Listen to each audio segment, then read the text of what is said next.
Hello students, welcome to RNM academy channel. Students, आज की video में मैं 3 टॉपिक पर बात करने वाला हूं। एक है एयर वेसल, दूसरा बकेट पंप और तीसरा है plunger pump. Air vessel reciprocating pump में कैसे काम करता है और क्या रोल है वो हम जानेंगे। बकेट पंप और प्लंजर पंप कैसे काम करते हैं वो भी समझेंगे। तो चलिए बिना देरी किए हुए स्टार्ट करते हैं पहले टॉपिक से। पहला टॉपिक है एयर वेसल। एयर वेसल के लिए मैंने यहाँ फिगर दिखाई है। Figure similar to reciprocating pump जो हमने पहले देखी थी वैसी ही है, सिर्फ यहाँ हमने एयर वेसल अटैच किया है। एक एयर वेसल सक्शन लाइन के साथ जुड़ा हुआ है, दूसरा एयर वेसल डिलीवरी लाइन के साथ जुड़ा हुआ है। सक्शन वाल के नजदीक एक एयर वेसल है और डिलीवरी वाल के नजदीक एक एयर वेसल है। अभी आप ये एयर वेसल देखते हैं तो स्ट्रक्चर कैसा है, डॉम जैसा दिखता है। It is A close chamber. एक एयर वेसल जैसे यहाँ एक क्लोज चैम्बर है, दिस वन, और सक्शन वाल के नजदीक है, और दूसरा एयर वेसल यहाँ पर है। बाकी कंस्ट्रक्शन सेम है। सक्शन पाइप है जो सम्प के साथ जुड़ी हुई है, जहां से हम सप्लाई पाते हैं पानी का। ये डिलीवरी पाइप है, और यहीं कहीं ओवरहेड टैंक या डेस्टिनेशन है जहां हम ये पानी प्रेशराइज जो वाटर है उसको सप्लाई करते हैं। सिलेंडर और पिस्टन की अरेंजमेंट है। पिस्टन पिस्टन जो रोड है वो कनेक्टिंग रोड के साथ जुड़ा हुआ है। कनेक्टिंग रोड फिर कनेक्शन है उसका क्रैंक के साथ। क्रैंक रोटेट होता है किसकी वजह से? प्राइम मूवर के रोटेशन की वजह से। तो प्राइम मूवर जुड़ा हुआ है जो पावर सप्लाई करता है, और प्राइम मूवर के रोटेशन की वजह से यहाँ पिस्टन रेसिप्रोकेट होता है, वो हम सब जानते हैं। सिर्फ हमें यहाँ समझना है कि एयर वेसल का काम क्या है। अगर एयर वेसल नहीं होता तो क्या होता? तो जो यहाँ सप्लाई जो है सक्शन पाइप में पानी का, कई बार रुकावट आ जाती है थोड़ी देर, फ्रैक्शन ऑफ सेकंड के लिए पानी में रुकावट या फ्लो वेरिएशन होता है। तो फ्लो वेरिएशन को स्मूथ करने के लिए एयर वेसल है। एयर वेसल क्या है? It is a cast and closed chamber.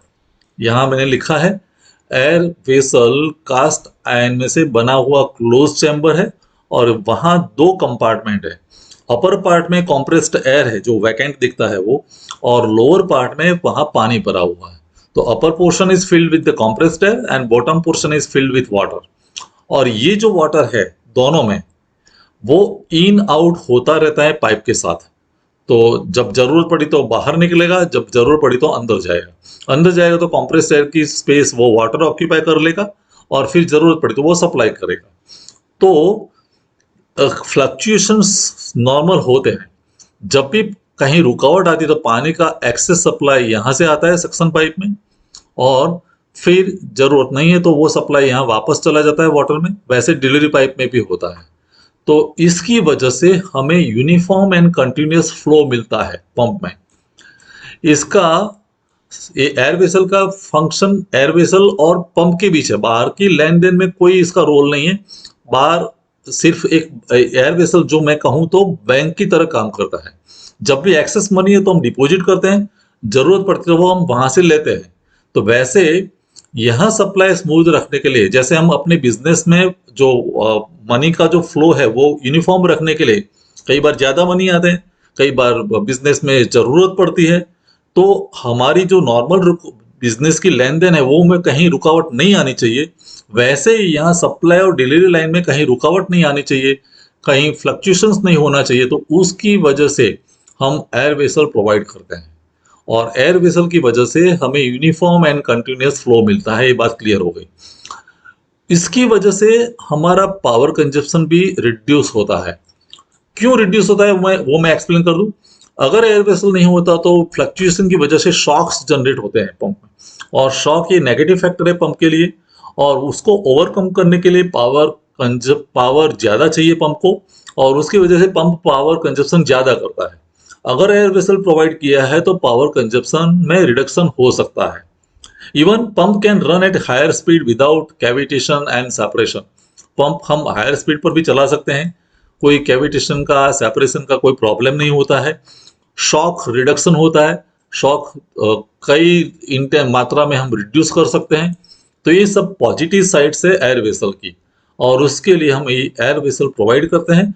मुझे लगता है कि एयर वेसल का फंक्शन आपको सही ढंग से समझ में आ गया होगा। ये कंस्ट्रक्शन में ultimately it is a intermittent reservoir. एक इंटरमीडिएट रिजर्वोयर है, जब जरूरत पड़ी तो पानी देता है, जब जरूरत पड़ी तो वापस लेता है। लाइक फ्लाईव्हील, ऐसे इंजन में हमने फ्लाईव्हील का भी सेम फंक्शन समझा था, वैसा ही काम यहाँ एयर वेसल का है, ऐसा मान के चलो। चलिए अब दूसरे टॉपिक पर जाते हैं, बकेट पंप। बकेट पंप की भी फिगर मैंने यहाँ दिखाई है। आप देख सकते हैं यहाँ पिस्टन सिलेंडर अरेंजमेंट है, लेकिन सिलेंडर की अरेंजमेंट वर्टिकल है, तो वो एक प्रकार का वर्टिकल रेसिप्रोकेटिंग पंप है, ऐसा हम मानते हैं। यहाँ भी ये पिस्टन है और ये सिलेंडर है, ये संप है, संप के साथ ये सक्शन पाइप जुड़ी हुई है, लेकिन यहाँ ये पंप हैंडल से ऑपरेट होता है। कोई प्राइम मूवर की जरूरत नहीं है, मैनुअल ऑपरेट होता है। हैंडल से हम हैंडल को अप एंड डाउन करते हैं, मीन्स लिफ्ट करते हैं, रेज और लोअर, ऊपर और नीचे करते हैं, तो हैंडल की मूवमेंट मैनुअल है, और उसकी वजह से ये पंप को हम हैंड पंप भी कहते हैं। कई घरों में हमने हैंड पंप देखा हुआ है। तो hand pump, it is a vertical reciprocating pump, दूसरा नाम हम हैंड पंप भी कहते हैं। और इसकी खासियत या क्या बोलते हैं कि आइडेंटिटी ये है कि यहाँ जो पिस्टन है उसके साथ ही एक डिलीवरी वाल्व जुड़ा हुआ है, जिसको हम बकेट कहते हैं। So delivery valve is attached to the piston and that is known as bucket. उसको हम बकेट कहते हैं, तो उसकी वजह से बकेट पंप भी हम कहते हैं, meaning it same, bucket pump या हैंड पंप। तो अभी ये पिस्टन एंड बकेट सिलेंडर में अप एंड डाउन मूवमेंट करते हैं, और अप एंड डाउन मूवमेंट करते हैं, तो उसकी वजह से फंक्शन कैसे करता है वो हम समझ लेते हैं। ये डिलीवरी सेक्शन है, डिलीवरी पाइप है, और यहाँ से जो डिलीवरी स्पाउट, जिसको हम टैप कहते हैं, वहां से हम पानी कलेक्ट करते हैं। टैप तो नहीं है, लेकिन जिसको क्या बोलते हैं, नाली बोल सकते हैं, पाइप, तो वहां से हम पानी डिलीवरी पाइप में थ्रू हम कलेक्ट करते हैं। अभी काम कैसे करेगा, अप एंड डाउन मूवमेंट में क्या होता है। मान लो कि ये पिस्टन की मूवमेंट अपवर्ड है, अपवर्ड मूवमेंट। अभी अपवर्ड मूवमेंट जब है तब होगा क्या कि ये piston and bucket will move in upward direction.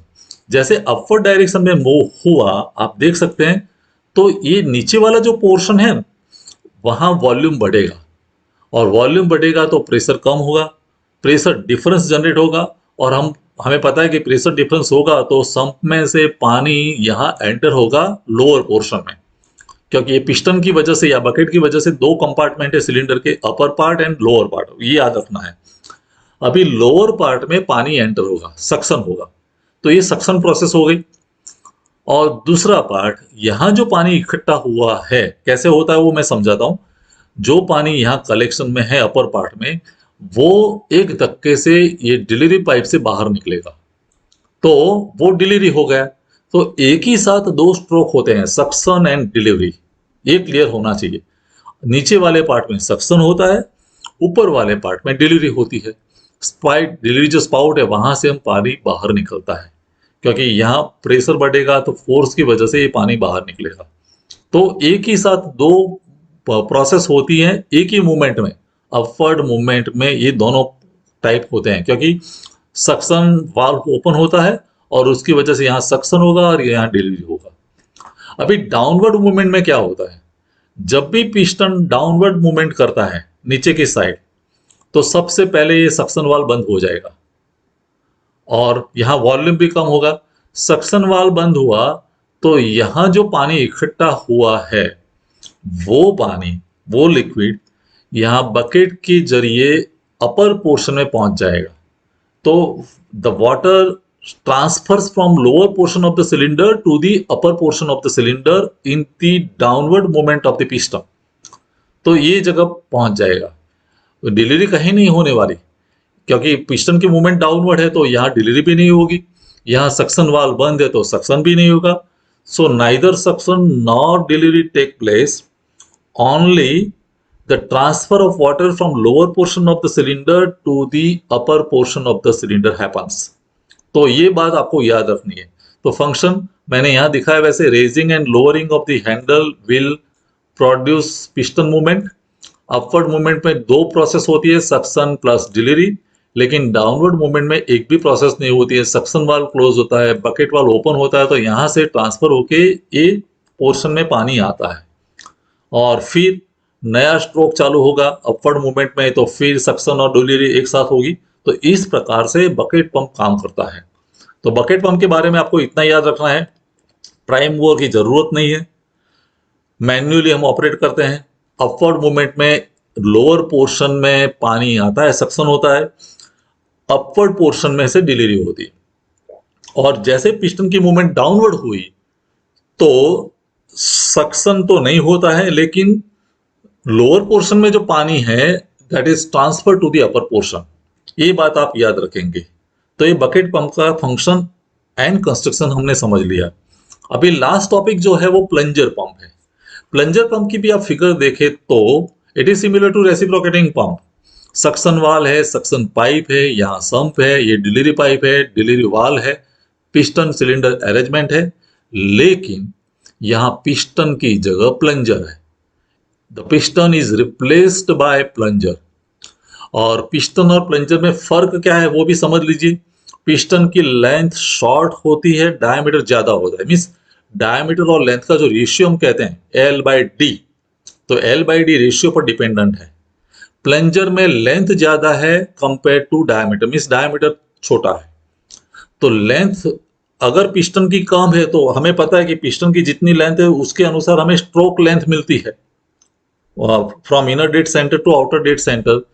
Plunger की लेंथ ज्यादा है, तो प्लंजर की लेंथ ज्यादा है तो लेंथ जो स्ट्रोक लेंथ है ज्यादा मिलेगी और उसकी वजह से प्रेशर ज्यादा मिलता है। क्वांटिटी कम हो जाएगी, डायमीटर कम है तो द सप्लाई ऑफ वाटर और लिक्विड विल बी लेस। तो आप ये याद रखें, plunger pump is a positive displacement pump which is used to create high pressure but less amount of liquid. Pressure ज्यादा है लेकिन हमने कॉम्प्रोमाइज कहाँ किया, अमाउंट ऑफ लिक्विड। लिक्विड या वाटर जो ट्रांसफर करते हैं वो कम है।